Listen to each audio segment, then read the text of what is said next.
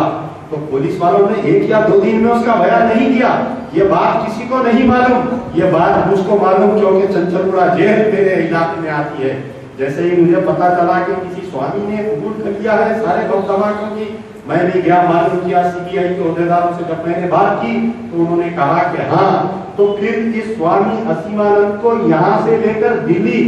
میں جو CBI عدالت کا جو جج تھا اس کے پاس کیس چل رہا تھا گیا. کیا ہوا اس کے ساتھ آپ کو معلوم؟ رستے تمام سوامی کو لے جاتے ہوئے بار بار اس کو یہ کہا جا رہا تھا کہ تم بیان بدل لو, تم بیان بدل لو, تم بدلا نہ کر لو. لاکھوں روپے کی اس کو لالچ دی گئی لیکن سوامی اسیمانند بیان نہیں بدلا. جب وہ جج کے سامنے جاتا ہے بیان دینے کے لیے, جج صاحب ایبسنٹ ہو جاتے ہیں, جج صاحب اس دن چھٹی میں رہتے ہیں, یہ بیان نہیں دے سکتا. پھر اس کو واپس چنچل گڑا جیل دلی سے AP ایکسپریس سے لایا جاتا ہے. 1 مہینے تک اس سوامی اسیمانند کو چنچل گڑا جیل میں رکھا جاتا ہے اور 1 مہینے تک RSS کے سارے بڑے لوگ آ کر اس سے چنچل گڑا جیل میں ملتے ہیں, بڑے بڑے CBI کے عہدیدار آ کر اس سے ملتے ہیں اور 1 مہینے کے بعد میں پھر اس کو عدالت لے کر جایا جاتا ہے. وہی CBI عدالت کے سامنے جب وہ بیان دینے کے لیے جاتا ہے, اچانک سے اس کو یہ بات کہی جاتی ہے کہ آج وہ شارٹ ہینڈ ٹائپ کرنے والا نہیں آیا ہے. پھر 1 مہینہ اس کو واپس کر دیا جاتا ہے سوامی اسیمانند کو. یعنی میں بتلانا چاہ رہا ہوں کہ سوامی اسیمانند نے 1 یا 2 دن میں نہیں دیا بیان. 3 مہینے اس کو پیشی کو لے جاتے رہے, 3 مہینے اس کو ستاتے رہے. اگر اس کے بیان سے بہت بڑا ایک جو مسلمانوں کے اوپر کلنک لگا ہوا ہے وہ واپس ہونے کا امکانات تھے. 3 مہینے کے بعد میں جب اس جج کو لے کر گئے جج کے سامنے تو اس نے کہا کہ آج اگر آپ لوگ میرا بیان نہیں لیں گے میں باہر کے جو اخبار والے ٹھہرے ہوئے ان کے سامنے یہ اسٹیٹمنٹ دے ڈالوں گا. میں تو جب جا کر عدالت میں اس کا بیان قلم بند ہوا اور قلم بند اگر فرض کریے کوئی مسلمان اگر اتنے بم دھماکوں کی ذمہ داری قبول کرتا ہے جج کے سامنے, منٹوں اور سیکنڈوں میں بریکنگ نیوز بن جاتی اور اسپیشل اسٹوری بن جاتی. لیکن جب وہ بیان دے کر واپس آیا چنچل گڑا جیل میں واپس آیا تو کسی کو یہ پتا نہیں تھا کہ اس نے بند کمرے کے اندر جج کے سامنے صرف ایک جج اور ایک اسٹینوٹائپسٹ کے سامنے اس کا بیان لیا گیا اور اس بیان کو قلم بند کر دیا گیا. لیکن اللہ اچھا رکھے اس تہلکہ کے ایڈیٹر کو, تہلکہ کے رپورٹر نے وہ بیان کی کاپی دلی کے کورٹ سے نکالی. وہ کیسے نکالی یہ مجھے پتا نہیں. جب تہلکہ میں آیا کہ سوامی اسیمانند نے مکہ مسجد بم دھماکے, نہ صرف بم دھماکہ بلکہ اجمیر آپ کے سمجھوتا ایکسپریس, مالیگاؤں 1, مالیگاؤں 2, یہ تمام ہندوستان میں 16 بم دھماکوں کی ذمہ داری قبول لی. اور نہ صرف قبول لی بلکہ اس کے اندر بڑے بڑے فوج کے عہدیداروں کے نام دیے. یہ جو RSS کے کارکنوں کو بم بنانے کی ٹریننگ کس نے دیے؟ کرنل پروہت جو ملٹری انٹیلیجنس کا آفیسر تھا. ہر جگہ ایک انٹیلیجنس ہوتی ہے, پولیس کی انٹیلیجنس, جوڈیشری انٹیلیجنس, ہر کسی کا انٹیلیجنس. جو خفیہ وبھاگ جو آرمی کے سرحدوں کی حفاظت کے لیے خفیہ وبھاگ رکھا گیا تھا, انٹیلیجنس ڈپارٹمنٹ کے کرنل پروہت نے بم بنانے کا جو اس کا لیپ ٹاپ جب سیز کیا گیا اس کے لیپ ٹاپ میں سے تقریباً کئی چیزیں نکلے. ٹھیک ہے, کرنل پروہت ساتھ بھی کئی لوگوں کے نام اس نے دیا اور اس ناموں کے بارے میں دینے کے بعد میں پورا اخبارات میں آیا کہ بم دھماکے میں ابھینو بھارت تنظیم کا نام ہے۔ آج کیا ہوا دیکھیے آپ، 15 مہینے کے بعد میں جب الیکشن ہوا، بی جے پی کی سرکار آئی، سارے لوگوں کے لیے جتنے بھی ابھینو بھارت کے خلاف میں جو کیسز چل رہے تھے، سارے جتنے بھی ابھینو بھارت کے اوپر جتنے کیسز ڈالے گئے تھے، چاہے وہ تلنگانہ اسٹیٹ میں ہو، چاہے وہ مدھیہ پردیش میں ہو، چاہے وہ دلی میں ہو، چاہے وہ گجرات میں ہو، چاہے وہ کسی بھی اسٹیٹ میں ہو، سارے کیسز کو نرم کر دیا گیا اور سی بی آئی سے کیس جب ٹرانسفر کر کے این آئی اے کو دیا گیا۔ حال ہی میں آپ نے پڑھے ہوں گے کہ این آئی اے کے وکیلوں کو ہوم منسٹری سے یہ وعدہ، یہ دباؤ ڈالا جا رہا ہے، سارس کر کے خاص طور کے کیس میں یہ دباؤ ڈالا جا رہا ہے کہ جو وکیل ہے ملزم کے خلاف میں، حکومت کا وکیل ہے، اس کو یہ کہا جا رہا ہے کہ تم نرم رویہ رکھو یا ریزائن دے دو یا ہٹ جاؤ، ہم نئے وکیل کو لگائیں گے۔ آج ہندوستان میں یہ کب تک یہ لوگ اقتدار پر نہیں تھے، بم دھماکے کرے، انکم مسلمانوں کی جائیدادوں کو لوٹے، مسلمانوں کے ساتھ عزت لوٹے مسلم خواتین کی، آج اقتدار میں آنے کے بعد بھی کس طریقے سے یہ ہم کو نقصان پہنچا رہے ہیں کہ ان کے سارے ملزموں کو عدالت کے ذریعے بری کروائے جا رہے ہیں۔ یقیناً کوئی قصور نہیں عدالت کا، لیکن عدالت جو فیصلہ دیتی ہے شواہد کی بنیاد پر فیصلہ دیتی ہے۔ اگر وہ پولیس آفیسر اگر صحیح پیروی کرے گا اور صحیح عدالت کے سامنے پیش کرے گا اپنا کیس تو اس کو ملزم قرار دیا جائے گا۔ آپ دیکھیے جو سہراب الدین انکاؤنٹر کیس میں جتنے لوگ ملوث تھے ساروں کو بیل ہو گئی، سارے باہر آ گئے۔ پرجاپتی کے جو انکاؤنٹر کیس میں تھے، سہراب الدین کی اہلیہ کے جو انکاؤنٹر کیس میں تھے، عشرت جہاں جو بمبئی کی لڑکی تھی جس کو لے جا کر گجرات میں مارے، عشرت جہاں کے کیس میں جتنے مقدمے میں جتنے لوگ تھے آج پورے بری ہو گئے۔ یعنی یہ 15 مہینے میں جب سے مودی کی سرکار آئی ہے صرف ایک ہی کام کر رہی ہے کہ جتنے بھی B J P R S S کے لوگوں پر کیس ڈالا گیا تھا، یعنی ہندو فینیٹکس، ہندو فنڈامنٹلز کے خلاف میں، فنڈامنٹلزم کے خلاف میں جو کیس ڈالا گیا تھا ساروں کو عدالت سے بیل ہو گیا۔ پہلا یہ کام ہوا۔ اب دوسرا یہ کام ہوا کہ اکثر ایک نئی تنظیم نکلی تھوڑے دن پہلے، آپ لوگ اخبارات میں ٹی وی چینلز پہ دیکھ رہے ہوں گے کہ کوئی سنستھا کے نام سے کہ ایک نئی نکلی ہے سناتن سنستھا۔ سناتن سنستھا جو تنظیم ہے، یہ تنظیم 1990 میں بمبئی میں پیدا ہوئی ہے۔ تنظیم 1990 سے لے کر مستقل یہ لوگ کیا کر رہے ہیں، یہ آر ایس ایس کیا کر رہی ہے کہ یہ خود بدنامی سے بچنے کے لیے ایک چھوٹے تنظیم بنا دی پورے ہندوستان میں۔ کہیں بجرنگ دل، کہیں رام سینا، کہیں ہنومان سینا، کہیں گاؤں رکشا سمیتی، کہیں آپ کے سناتن سنستھا۔ یہ سناتن سنستھا سب سے پہلے یہ لوگ بمبئی میں بم بلاسٹ کرے۔ کوئی تھیٹر میں